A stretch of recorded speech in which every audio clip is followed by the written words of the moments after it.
జనవరి 16 యెహోవా వాక్కు రెండవ మారు యోనాకు ప్రత్యక్షమాయెను. యోనా 3:1. ఇది నిరీక్షణ మరియు వాగ్దానంతో ప్రకాశించే సందేశం. ఒక వ్యక్తి విఫలమైనంత మాత్రాన దేవుడు అతనిని పక్కన పెట్టేశాడని అర్థం కాదు. దావీదు యొక్క వైఫల్యాలు నిష్కర్షగా నమోదు చేయబడ్డాయి.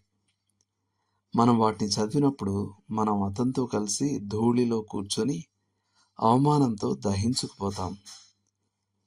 కానీ ప్రభు ఎదుట ఎలా నలిగిపోవాలో, హృదయపూర్వకమైన పశ్చాత్తాపంతో ఎలా పశ్చాత్తాపపడాలో దావీదుకు తెలుసు. మరియు దేవుడు అతనితో తన పనిని ముగించలేదు. దేవుడు అతనిని క్షమించి ఫలవంతమైన జీవితంలోనికి అతనిని పునరుద్ధరించాడు. యోనా దేవుని సేవా పిలుపుకు స్పందించడంలో విఫలమై ఒక పెద్ద చేప కడుపులో చిక్కుకుపోయాడు. ఆ సజీవమైన జలాంతర్గామిలో అతను విధేయత చూపడం నేర్చుకున్నాడు.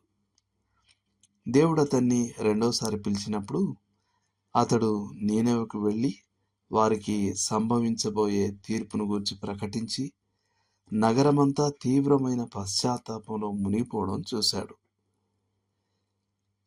యోహాను అనబడిన మార్కు పౌలు మరియు బర్నబాలతో అద్భుతమైన ఆరంభం చేశాడు. కానీ తర్వాత అతను వెనుతిరిగి ఇంటికి వెళ్ళిపోయాడు. అయినప్పటికీ దేవుడు అతన్ని విడిచిపెట్టలేదు. మార్కు తిరిగి యుద్ధరంగంలోకి వచ్చాడు. పౌలు యొక్క నమ్మకాన్ని తిరిగి సంపాదించుకున్నాడు మరియు విఫలమవ్వని సేవకుని సువార్తను రాయడానికి నియమించబడ్డాడు. పేతురు చనిపోయేంత వరకు నమ్మకంగా ఉంటారని వాగ్దానాలు చేసినప్పటికీ ప్రభు విషయంలో విఫలమయ్యాడు. మనుషులైతే రెక్కలు విరిగిన పక్షి ఎప్పటికీ అంత ఎత్తుకు ఎగరలేదు అని చెప్పి అతనిని కొట్టివేసేవారు. కానీ దేవుడు అతన్ని కొట్టివేయలేదు మరియు పేతురు మునుపటి కంటే ఎత్తుకు ఎగిరాడు. అతను పెంతెకోస్తు దినాన 3,000 మందికి రాజ్య ద్వారాలు తెరిచాడు. అతను అలసట లేకుండా ప్రయాసపడ్డాడు మరియు హింసకుల చేతిలో పదే పదే శ్రమపడ్డాడు. అతను తన పేరున 2 పత్రికలను రాశాడు. ఆ తర్వాత ఒక హతసాక్షిగా తన మహిమాన్వితమైన సేవా జీవితాన్ని కిరీటాన్ని ధరించాడు. కాబట్టి సేవ విషయానికి వస్తే దేవుడు రెండవ అవకాశం ఇచ్చే దేవుడు.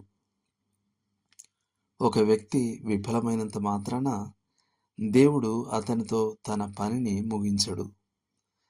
విరిగి నలిగిన హృదయాన్ని ఆయన ఎక్కడ కనుగొన్నా పడిపోయిన తన సైనికుని తలను పైకి లేపడానికి ఆయన వంగుతాడు.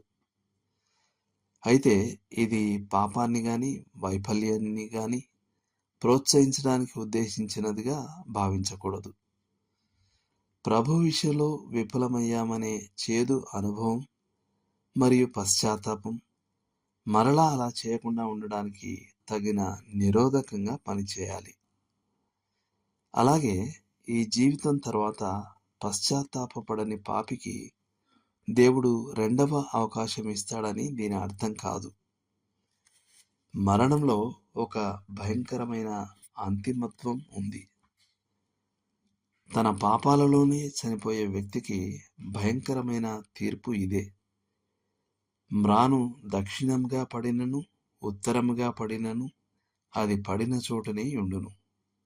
ప్రసంగి 11:3.